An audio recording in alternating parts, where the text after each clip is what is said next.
Hello everyone and welcome back to my channel.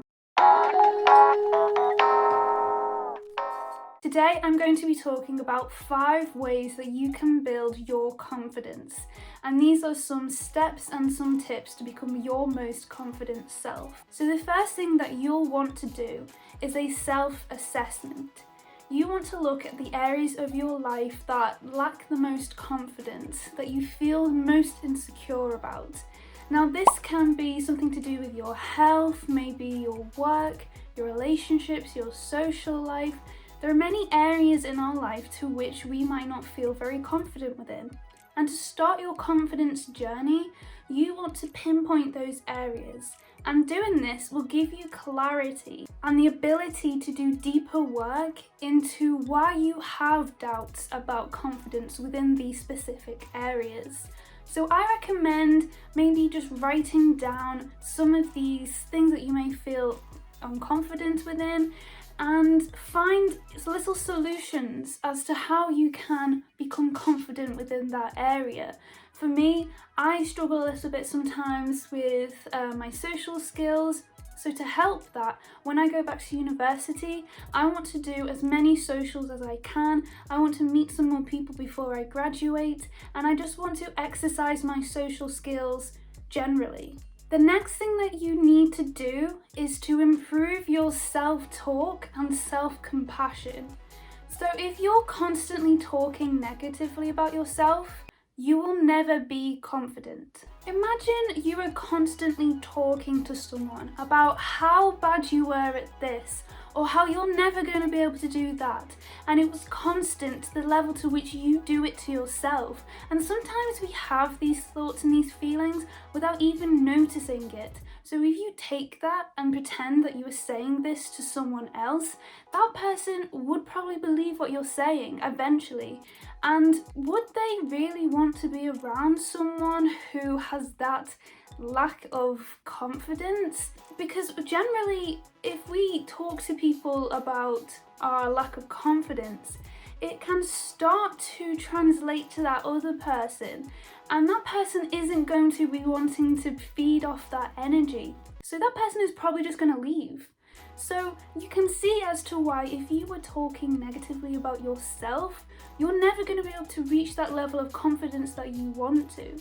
You need to create positive affirmations or mantras. This is something that can really help. If you look into the mirror every day, or not even just do that, even just like wake up and maybe write in a journal, or just say to yourself a couple of times, I am a confident and worthy person, I am a confident and worthy person, or some sort of mantra that fits best with you, then that can certainly boost your confidence in the morning and set that path for the rest of your day. You need to praise yourself and seek validation from yourself first and others second. You want to wake up every day and just be happy within yourself, feel confident, lessen those feelings of anxiety or nervousness, to know that you've got this thing.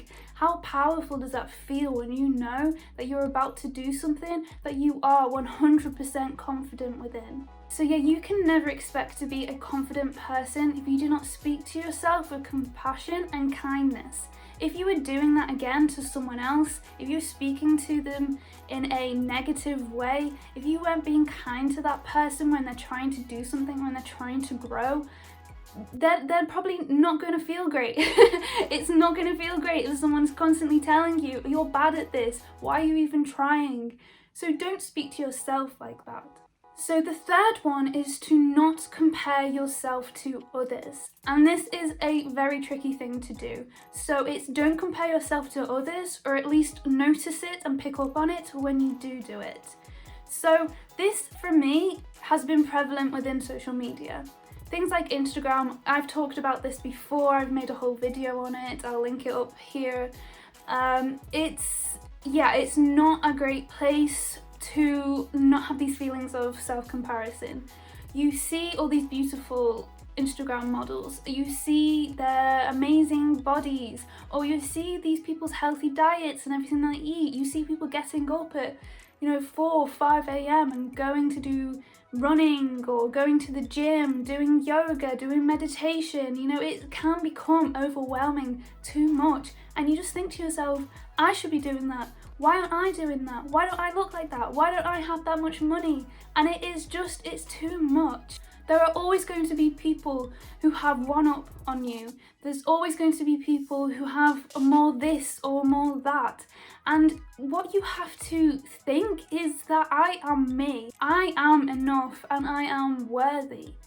You don't want to have to go through life comparing yourself to every other person, because what kind of life is that anyway? You want to be you. This is your life. This is your one time. You are no one else, and you're not supposed to be anyone else. You're supposed to be you. So try and pick up on these times when you're going to be comparing yourself to others. Like I said, for me, this mostly happens on things like social media. So if you notice this and it's becoming too much for you, delete the apps.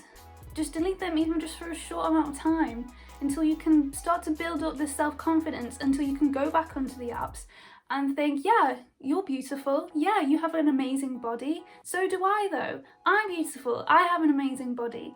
You know, you want to be able to appreciate instead of compare. And there's a big difference between the two. And you need to find a lenience towards that appreciation rather than comparison. There's a quote that comparison is the thief of joy, and that is true. It's certainly true. And what you want in life, something that should be very high on your list of things in life generally, is joy. And if you're constantly comparing, you're never going to feel satisfied. You're never going to feel confident. You're always going to feel insecure, and you will never get that feeling of joy. The fourth thing that you can do is to look to your past. So I think that an important thing in your journey of confidence, or just your journey in life generally, is to look at your past and see how far you have come. Because we look to the future all the time and we never actually look at our past. We never look at the things that we have gone through, the challenges that we have leaped into, and yeah, we might have struggled a little bit with, but we have come out usually stronger.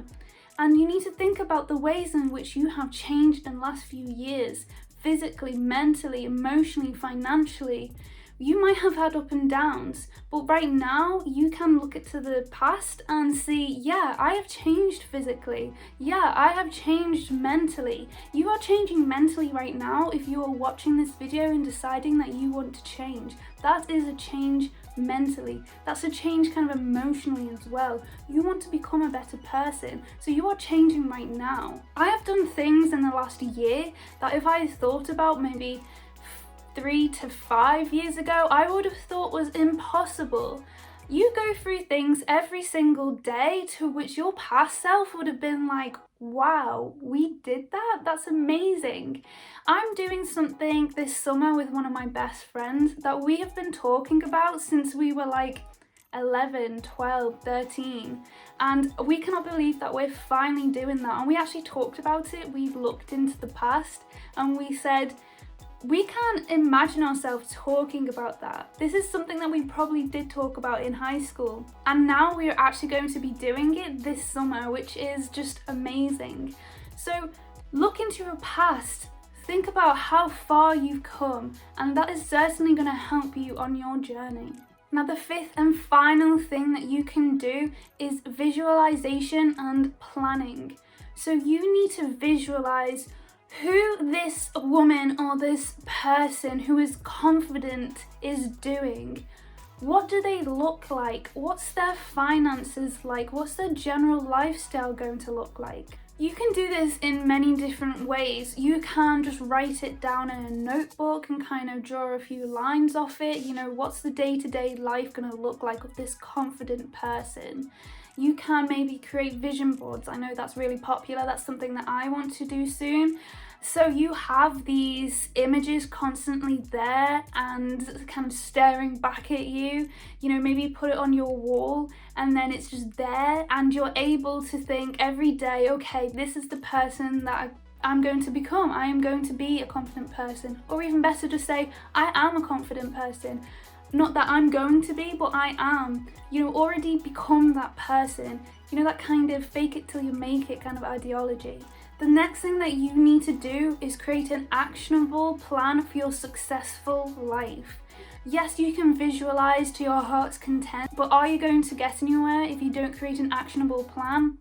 Probably not. So all these things that you just said, you know, what you want your day-to-day life to look like, what your finances are going to look like, what your general lifestyle or living spaces are going to look like, you then need to create an actual plan as to how you're going to get there. So you want to be this person who's able to do all of this kind of fitnessy stuff and eat, you know, incredibly healthily, then you need to be able to say, okay, so how am I going to start that?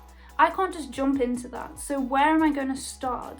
Am I going to wake up in the morning and maybe do, I don't know, 10 minutes of yoga, a little bit of meditation? Am I going to start swapping some unhealthy eating habits out? You will not be able to get anywhere without creating a good plan. And this is where a lot of people usually fall short, because you need to visualize, plan, and then execute that plan to get to your most confident, successful life. Thank you so much for watching this video. This is probably going to be a little bit more of a shorter one, but I think that confidence is something that we all probably need to work on. There's a difference between confidence and arrogance, and we certainly want confidence. So make sure that you do know the difference between these two before you start, I guess, visualizing and planning. But that's it for me today. So I hope you have a wonderful rest of your morning, afternoon, evening, wherever you are in the world. And I will see you in the next video. Please like, subscribe, and comment. And yeah, I will see you soon. Bye.